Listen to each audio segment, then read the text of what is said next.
ঝগড়া করলে ভাবি যেন ঠান্ডা থাকে, ভাবি ঝগড়া শুরু করলে আপনি ঠান্ডা থাকবেন।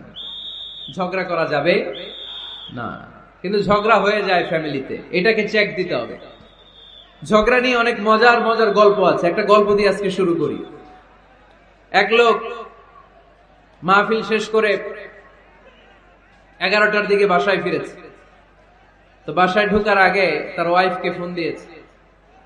ফোন দিয়ে বলতেছে, এই মাহফিল শেষ, আমি কিন্তু বাসায় চলে আসতেছি, শুরু করার আগে তাড়াতাড়ি দরজাটা খুলো।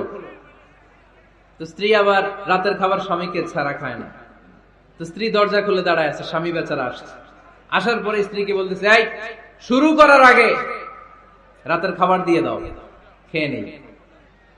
তো স্বামী ওয়াশরুম থেকে ফ্রেশ ট্রেশ হয়ে আসছে, স্ত্রী বেচারিও ডাইনিং টেবিলে খাবার দিয়েছে।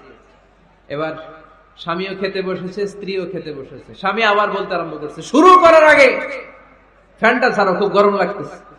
এবার তো স্ত্রী রেগে মেগে আগুন, কি আসার পর থেকে শুরু করার আগে, শুরু করার আগে, শুরু করার আগে, কি শুরু করার আগে? স্বামী বলতেছে, এই তো শুরু হয়ে গেল, এই শুরু হয়ে গেল। মানে কি? ঝগড়া। নীলফামারীর ভাইয়েরা, এটা শুরু করা যাবে না। শুরু করবেন আপনারা ঝগড়া।